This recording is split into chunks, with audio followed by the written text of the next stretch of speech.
Yes, and as I call on you, please state the news agency that you were with. Yes, ma'am. Deanne Divis with United Press International. Could you please address the vehicle that there was a drawing displayed of? Why would this vehicle be on display at an air show? What is the power source that you are asserting is going to be so very useful? And how can you determine that this vehicle is not something that is being developed, by a government agency? In fact, I think that was the testimony. This is an alien reproduction vehicle, and just to be clear, this means that it is based on advanced anti-gravity and zero-point energy propulsion systems. Those are the propulsion systems. They are being manufactured by a consortium of companies that include Lockheed Martin, Northrop, SAIC, and other corporations. They do have superluminal capacity, in other words, faster than the speed of light capacity. I think Mr. McCandlish and other witnesses that he's identified could go into more of the technical physics of it. I'm just a country doctor from Virginia, I tell people. I mean, really. And but this is actually what is the reason it's called alien reproduction vehicle is that it's based on the study of extraterrestrial vehicles, but it is manufactured by human military intelligence, aerospace contracting arrangements. And this is very important. It means that we, Homo sapiens, have the ability to access this so-called zero-point field of energy, which is the ambient field of energy from which all matter and energy is fluxing, and can access that energy and generate all the power we need to run this planet without fossil fuels or pollution. Do you have any direct evidence, though, that this, we're talking about the same government that so appropriately named a snooper program Carnivore. So just because it's named the alien reproduction vehicle, considering the history and the questions that have been existing for such a long time about flying saucers, do you know, is there any direct reason to believe that this is actually derived from technology?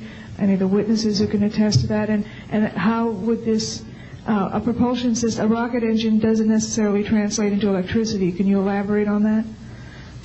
Well, the first part of your question, I would say that the testimony of witnesses we have, some of whom are here, others that are not here, but they're in the briefing materials, is that we have studied specifically extraterrestrial vehicles which have been retrieved. The breakthroughs in that research have led to applications that have led to the building of this and similar anti-gravity devices.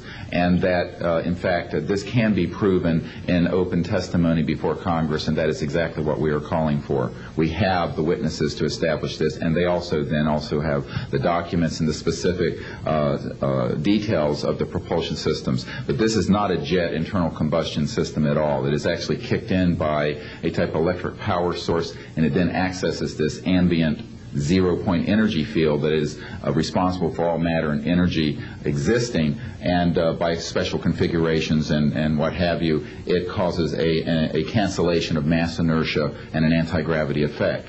And this is a complex technical discussion which is probably beyond the scope of this conference, but we have materials in the briefing document that we can provide you with references to people who have studied the anti-gravity effect as far back as certainly the 1950s. We have one witness who said that his family was connected to the RAND Corporation, and that by the mid-1950s that more money had been spent on anti-gravity propulsion systems than the totality of the Manhattan Project. So yes, we can establish those elements. Other questions? Thank you. My name is Murray Felsher. I publish a newsletter downstairs here called the Washington Remote Sensing Letter that deals with reconnaissance and surveillance of the Earth from space. My question is this. Since 1972, with the launch of Landsat 1, and now with the launch of commercial space imagery, there are some archived, I would say, upwards of 35 million photographs of the Earth from space. Not one of them has shown a flying saucer. Are you suggesting that these have been airbrushed out? We're suggesting that there is a system before the public gets hold of anything that's off of a government-connected satellite. There is a compartmented operation that does indeed sanitize them from this type of evidence. And I think the testimony of